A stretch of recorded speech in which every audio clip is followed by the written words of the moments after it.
যদিও এটা আমাদের ব্যবসার একটা অংশ, তবে এটা আমার একটা শখ আর কি। তো শুরু করে দিলাম আমাদের স্বপ্নের যাত্রা। তো দেখা যাক এটা শেষ পর্যন্ত কোথায় গড়ায়। বেশ কয়েকদিন যাবত আমাদের এই কাজটা নিয়ে একটু সময় নষ্ট হচ্ছে, কেননা আমরা এই কাজটা প্রতিদিন একবার শেষ করব বলে করি না। তো আজকে কাজটা শেষ করলাম। অনেক কষ্ট হয়েছে, সারাদিন আমাদেরকে অনেক পরিশ্রম করতে হয়েছে এই কাজটা শেষ করার জন্য। যদিও এখানে বেশ কয়েকদিনের কাজ ছিল, তো আমরা দুজনে মিলে করাতে অনেক সময় লেগেছে। আমরা যে জায়গাটা ফ্লোর করেছিলাম এখানে প্রায় 7-8টা গরু রাখার মতো জায়গা ছিল।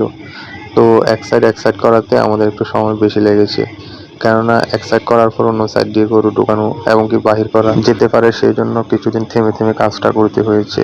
যদিও কাজটা আজকে শেষ করতে পেরেছি, আর তবুও অনেক সময় লেগেছে আমাদের এই কাজটা শেষ করতে। প্রায় সন্ধ্যা গনিয়ে আসছিল। আমাদের যে অপর সাইডটা আছে ওইখানে একটু ঢালাই বেশি খেয়েছিল, তার জন্য বাজার থেকে আরো সিমেন্ট আনতে হয়েছিল। মাঝখানে কিছু সময় গ্যাপ গিয়েছিল। এই ঘরটা আগে থেকেই ছিল একবারে খালি, যদিও 2-1টা গরু রাখা হতো। এখন এখানে আমাদের মূল টার্গেট হচ্ছে বাণিজ্যিকভাবে এখানে গরু পালন করা হবে। যদিও এটা আমাদের ব্যবসার একটা অংশ, তবে এটা আমার একটা শখ আর কি। আগে শখ করে ফেলতাম, সেখান থেকে কিছুটা প্রফিট হয়েছিল, তাই এখন আমরা বাণিজ্যিকভাবে শুরু করতে যাচ্ছি।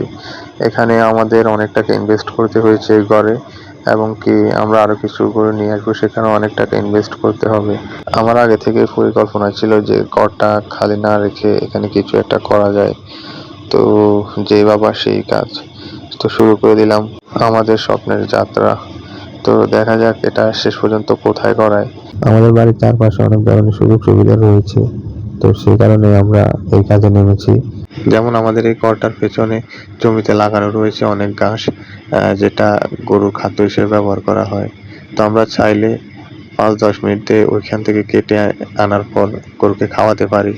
আরো সুযোগ সুবিধা রয়েছে, যেমন গরুর যে গোবরগুলো রয়েছে এগুলো আমরা মোটর দিয়ে পানি মারলে সেই ঘাস খেতে গিয়ে পড়ে। তো সব দিক দিয়ে বিবেচনা করে আমরা এই কাজে নেমে পড়েছি।